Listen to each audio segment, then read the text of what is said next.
Good morning to everyone. This is Deepika Yadav and today I will be discuss about crisis intervention, जिसमें हम पहले बात करते हैं साइकेट्रिक एमरजेंसी। साइकेट्रिक एमरजेंसी एक एक्यूट डिस्टर्बेंस है बिहेवियर में, थॉट में, mood of patient which is अगर जिसको हम ट्रीट नहीं करेंगे तो मे लेड टू हार्म, वो हार्म कॉज करेगा आइदर टू द इंडिविजुअल और to the other in the environment. ये था क्राइसिस इंटरवेंशन। ठीक है, इसके बाद आते हैं डेफिनेशन। एक प्रॉपर डेफिनेशन जो है साइकेट्रिक एमरजेंसी की, वो ये है कि psychiatric emergency differs from other medical emergencies in that the danger of harm to the society is also taken into account.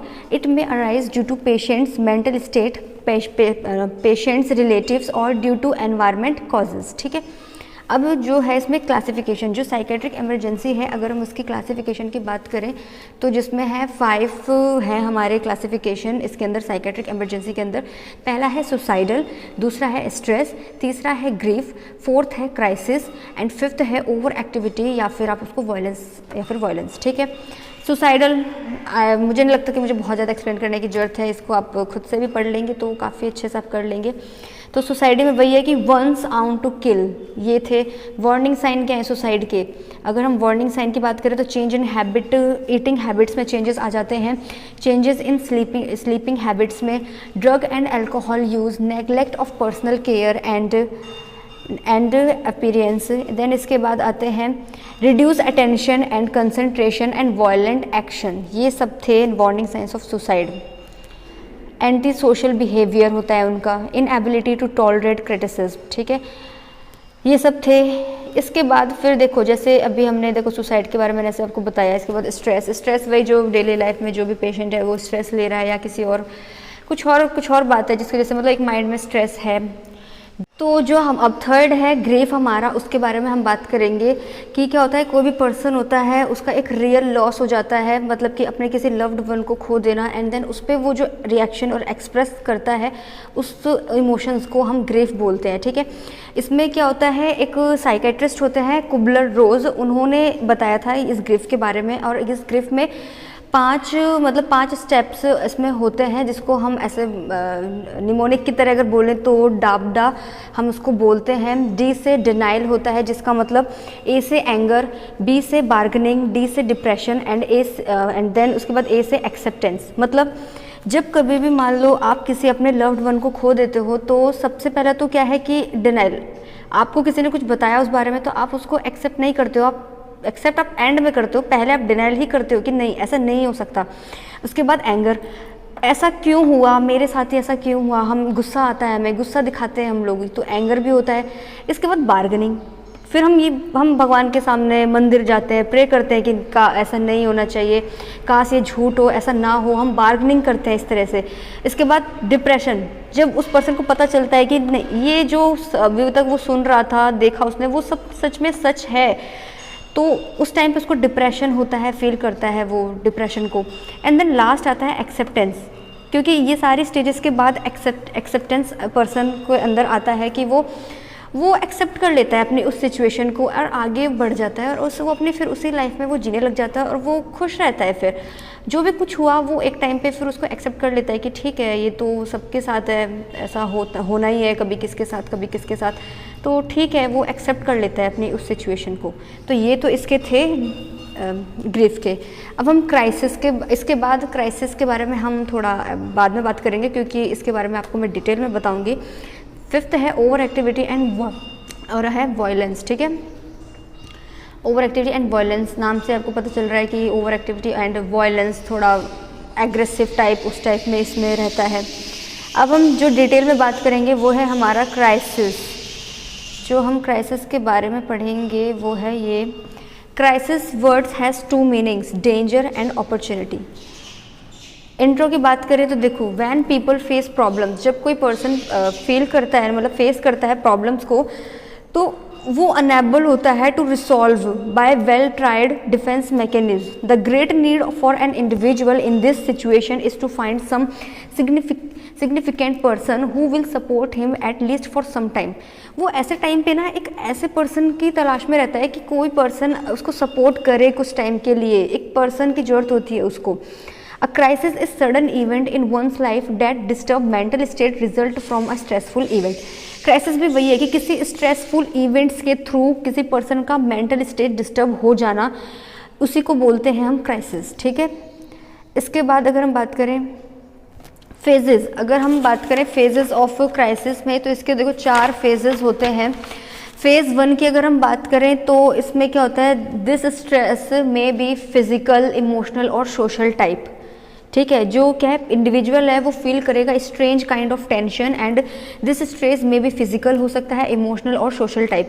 It create anxiety, emotional hyper arousal and person does effort to solve this problem. Phase 2 की अगर हम बात करें, the person become afraid of that crisis provoking events. इन crisis event से वो मतलब ऐसे एफ्रेड, घबराता है। He keep continuing to use coping skills, वो कॉपिंग स्किल्स को यूज़ करता है इन एंजाइटियों से दूर रहने के लिए, ठीक रहने के लिए। If this fail general arousal leading to a disorganisation of behaviour.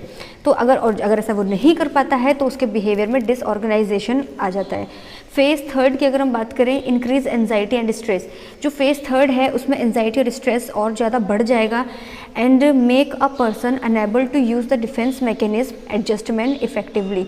इतनी ज़्यादा एंजाइटी स्ट्रेस बढ़ जाती है कि जो पर्सन है वो डिफेंस मैकेनिज्म को यूज़ ही नहीं अच्छे से कर पाएगा, एडजस्टमेंट ही नहीं कर पाएगा वो। The effect of crisis can be seen over the biological process. अब जो क्राइसिस है ना, ये इनका इफेक्ट बायोलॉजिकल प्रोसेस की तरह कैसे हम कह सकते हैं, जैसे स्लीपिंग, ईटिंग, ड्रीमिंग, इन सब में इफेक्ट पड़ता है, ठीक है। अच्छे से खाएगा नहीं, सोएगा, नींद नहीं आएगी, ऐसे related. And at the last जो हमारी फेज़ है वो है फोर्थ फेज़, जिसमें क्या है, it is a peak phase of crisis stress.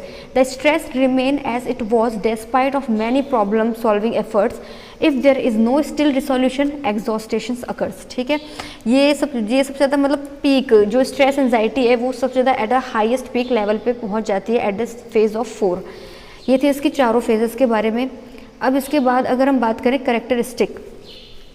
Characteristics की अगर हम बात करें क्राइसिस की, तो क्राइसिस इज सेल्फ लिमिटिंग है। It requires a long time to cope with it. Crises are not easily resolved by coping mechanism. During this period, the person feels very helpless and upset. A crisis is not limited only to that person, but also to the whole family. Crisis में क्या होता है कि ऐसा नहीं है जिसके साथ हो रहा है सिर्फ वही उसको फेस करेगा, ऐसा कुछ भी नहीं है। उसकी पर्सन मतलब उस पर्सन की जो फैमिली है ना, उस पर्सन के साथ साथ उसकी पूरी फैमिली भी सफ़र करती है उस चीज़ से। अब हम बात करेंगे क्लासिफिकेशन में बात करें तो जो क्राइसिस कंडीशन है उनको हमने क्लासिफाइड किया है वेरियस टाइप्स में, जिसमें पहला है डेवलपमेंट क्राइसिस और दूसरा हमारा आता है सिचुएशनल क्राइसिस, ठीक है। डेवलपमेंटल क्राइसिस की अगर हम बात करें गिवन बाय एरिक्सन, ठीक है, मैचुरेशनल क्राइसिस बोलते हैं। तो इसमें देखो क्या होता है कि when a person enter into next phase from one phase he goes through many emotional and psychological changes. This transition phase may work as a crisis for that person. Its maximum influence is seen over adolescent phase. ये देखो adolescent phase, यहाँ ऊपर मैचुरेशनल crisis, developmental crisis इसीलिए बोला गया है क्योंकि जो इसमें जैसे कि एडोलसेंट स्टेज में हम पहुँचते हैं तो हम काफ़ी ऐसे हम इमोशनली और साइकोलॉजिकली हम काफ़ी सारे हम फेजेस पे मतलब हम काफ़ी कुछ फेस करते हैं, तो वही था। इसके बाद अगर हम बात करें सिचुएशनल क्राइसिस की, ये arise due to failure to fulfil the daily needs and negative results, for example loss of employment, change in living places का है।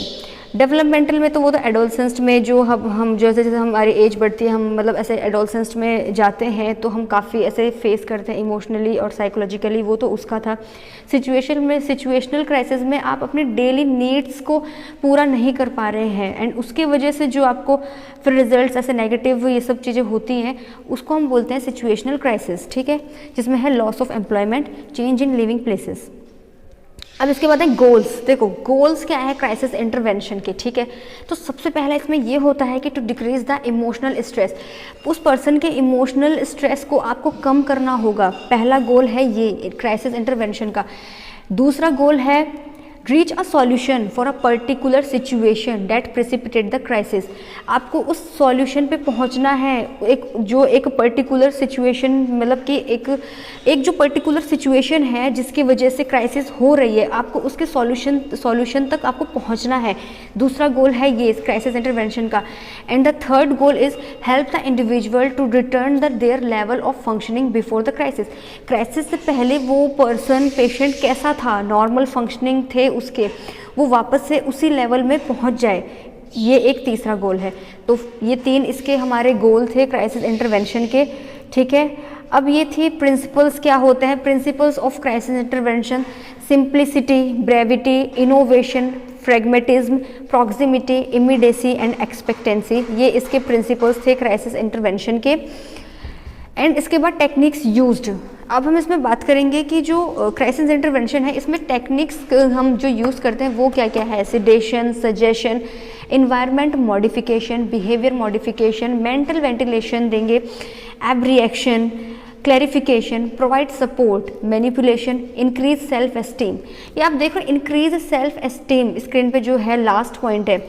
ये तो आप ये समझो ना कि ये हर एक चीज़ में सब पर्सन कहीं भी आप देखना, अगर वो खुद से कुछ करना चाहता है या ठीक होना चाहता है तो सबसे पहला है सेल्फ एस्टीम। खुद से, जब तक वो खुद से नहीं कुछ सोचेगा करने के लिए तो लोग उसको चाहे कितना मोटिवेट करें या कुछ भी करें वो नहीं कर सकता, वो नहीं ठीक हो सकता है। तो ये सबसे इम्पोर्टेंट है, इंक्रीज सेल्फ एस्टीम, अपने खुद को ऐसा मतलब कि मोटिवेट करना एंड सेल्फ रियलाइजेशन इस टाइप में, और मतलब कि हाँ ठीक है मैं ये कर लूँगी या मैं ये करना चाहता हूँ, इस टाइप में आप कुछ भी जब आप खुद से सोचेंगे ना तो आप कर ले जाएंगे। तो ये हर चीज़ में अप्लाई होता है ये। इसके बाद है role of nurse, identify the client in crisis, assessment है, environmental manipulation, general support provide करना है आपको, generic approach, individual approach provide करना है, assessing the potential for violence and using safety precautions, using crisis intervention techniques to assist the client in coping. ये तो जो हमने बात करी आपकी क्या क्राइसिस इंटरवेंशन, जो किसके अंदर था, साइकेट्रिक इमरजेंसी के अंदर था, ठीक है, जिसमें हमने 5 इसमें साइकेट्रिक इमरजेंसी में 5 चीज़ें थी: suicidal, stress, grief, crisis, over activity and violence, जिसमें डिटेल डिस्कस जो हमने किया वो था क्राइसिस इंटरवेंशन। तो और ये इम्पॉर्टेंट है, ये ECT हो गया, क्राइसिस इंटरवेंशन हो गया, ये इनके चांसेस मैक्सिमम है कि इस साल हमारे एग्जाम में आएंगे ही आएंगे, क्योंकि ये मोस्टली आते ही रहते हैं इसलिए। तो ये जो हमने ECT के बारे में पूरा डिटेल में डिस्कस किया है, एंड देन इसके बाद हमने क्राइसिस इंटरवेंशन के बारे में पूरा डिस्कस अच्छे से किया है।